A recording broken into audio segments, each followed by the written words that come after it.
Alhamdulillah ya, alhamdulillah, semoga Allah memberkatinya.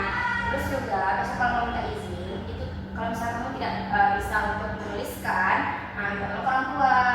Nah, oke ya? Iya Bu. Oke, untuk melancarkan jalannya pembelajaran kita pada pagi hari ini, kita mulai dengan berdoa. Silakan kita kelas pimpin doanya. Lihat.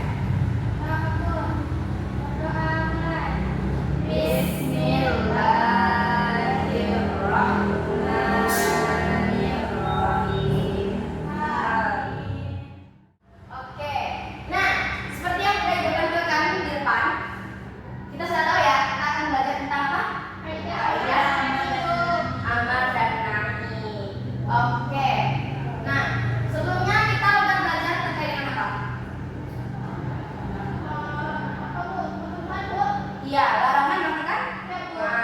Nah, maka dari itu ada yang pernah mendengar kata amar dan nahi? Pernah. Nah, kalau misalnya pernah, ibu mau tanya nih, apa itu amar?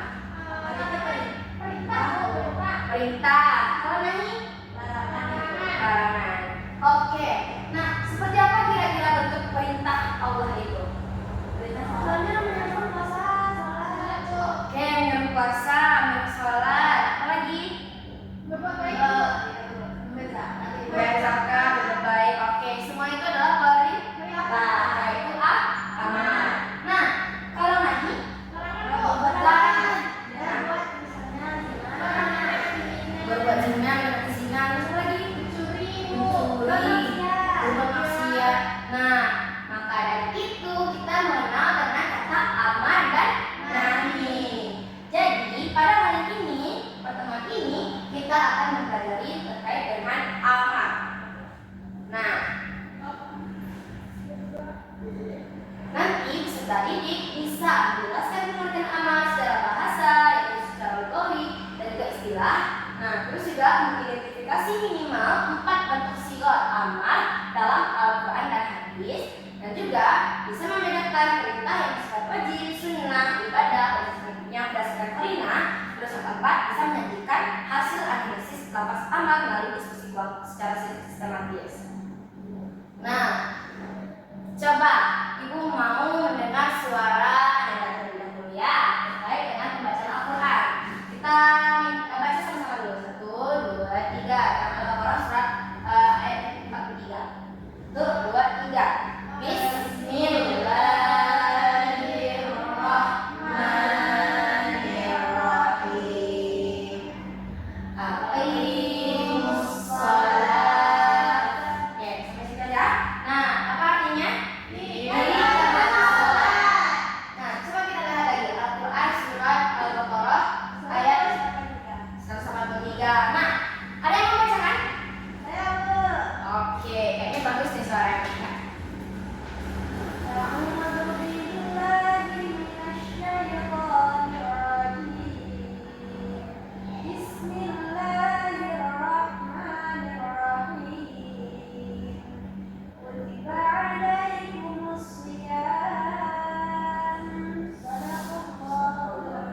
Masya Allah. Nah, gimana? Apakah tahu artinya apa?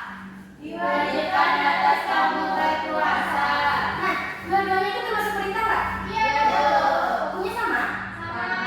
Sama. Kenapa? Karena perintahnya berbeda. Yang satu kan dirikanlah sholat.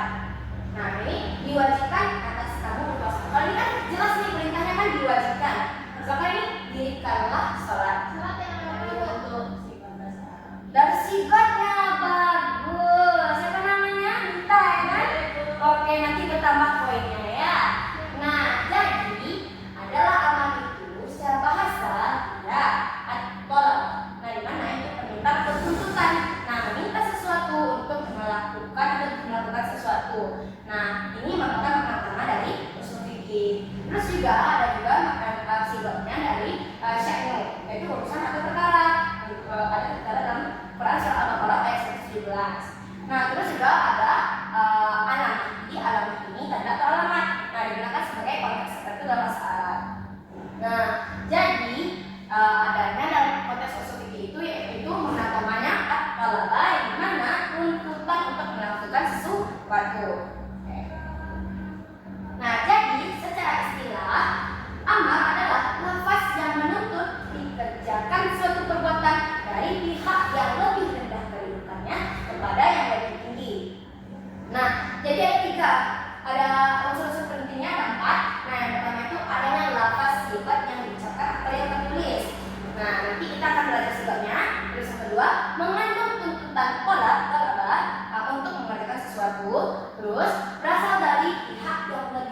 derajatnya dari Allah, lalu turun kepada hamba penguasanya, terus turun kepada rakyat. Nah, selanjutnya ditunjukkan kepada pihak yang lebih rendah atau setara.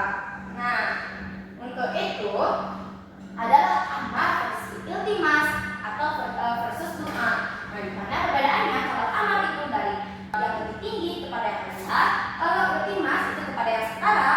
Nah, dan juga doa itu kepada dari yang rendah kepada yang tinggi. Seperti apa amar itu? Nah, seperti itu kita pencipta misalkan, pencipta permainan misalnya. Nah, pasti adanya tuntutan dari permainan itu sendiri. Nah, kita harus ini supaya mendapatkan poin pentingnya, poin tingginya di sini, gitu kan. Nah, itu dia tuntutannya. Nah, terus juga iltimas.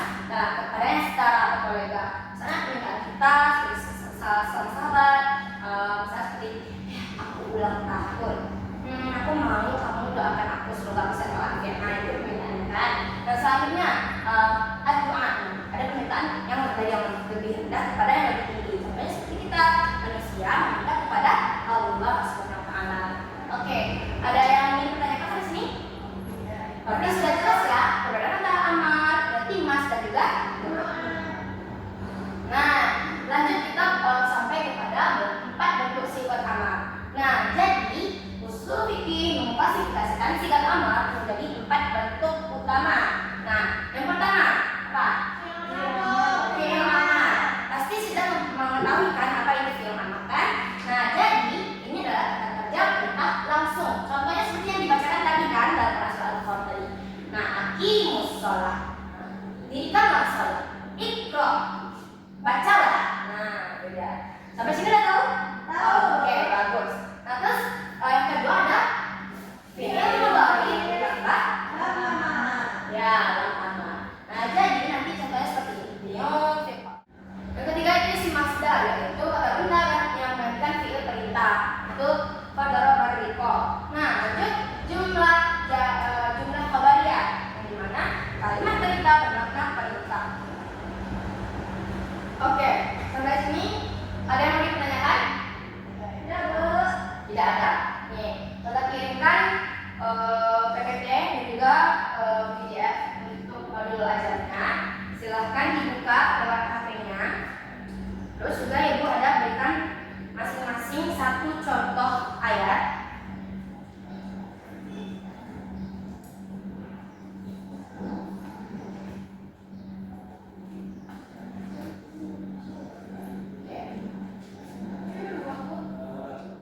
Silakan gunakan media yang sebaik mungkin. Kalau misalnya mau menjelaskan dengan menggunakan media yang Ibu berikan seperti PPT ini, nanti bisa digunakan ya. Ini adalah contohnya ulama. Nah, jadi jangan sama. Oh, ini oke.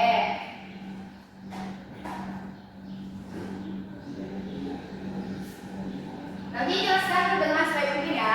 Kalian menggunakan ini.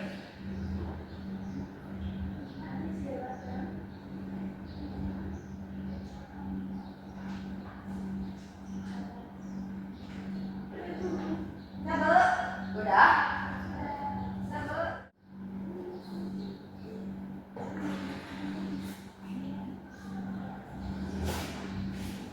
Halo teman-teman, saya Diana Putri dari perwakilan kelompok 2. Kami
ya korinahnya alasannya gitu.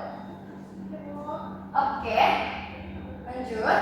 Nah, jadi tadi kita udah belajar terkait dengan pengertian, dengan bahasa dan beristilah, juga sudah kita pelajari dan juga kita identifikasi.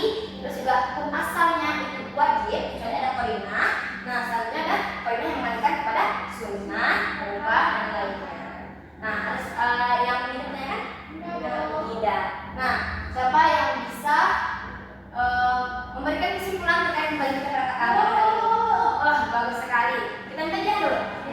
Amal itu menentukan perbuatan dari pihak yang tinggi, Bu. Nah, contohnya? Contohnya, waqimus shalah atau atu zakat, Bu, dan dirikanlah salat dan tunaikanlah zakat, Bu. Itu perintahnya dari yang pihak yang tinggi. Bagus sekali. Allah memperintahkan kita untuk melaksanakan sholat. Lanjut, siapa lagi yang bisa? Mana kita tadi? Ayo. Empat silah, yaitu fi'il amar, mudhari' hafalan, masdar, dan khobarnya. Oke, bagus sekali. Lanjut, siapa lagi yang bisa? Hukum asal. Bu. Ya. Hukum asal amal itu wajib, Bu, kecuali ada korinahnya. Oke, bagus sekali. Pintar. Oke, jika tidak ada pertanyaan, maka karena juga sudah menunjukkan waktu kita sudah habis. Nah, untuk itu sebelum menutup pembelajaran, Ibu mau anak-anak semua untuk mengerjakan KPD yang diberikan ya. Nah, nih. Silakan nanti ketua kelas. Siapa ketua kelasnya tadi? Jihad. Ketua kelas, kopikan nanti ya KPD-nya. Nah, masing-masing diberikan satu ya, Nak. Nah, setelah itu jika sudah dikopikan, jangan lupa untuk dikerjakan. Minggu depan kita periksa sama-sama, oke ya? Oke, jika tidak ada pertanyaan, kita akhiri dengan doa, yaitu kita bahas akan pimpinnya. Doa.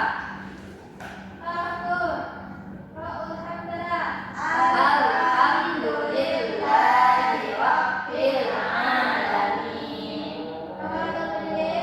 Subhanakallahumma wa bihamdika asyhadu an la ilaha illa anta astaghfiruka wa atubu ilaik.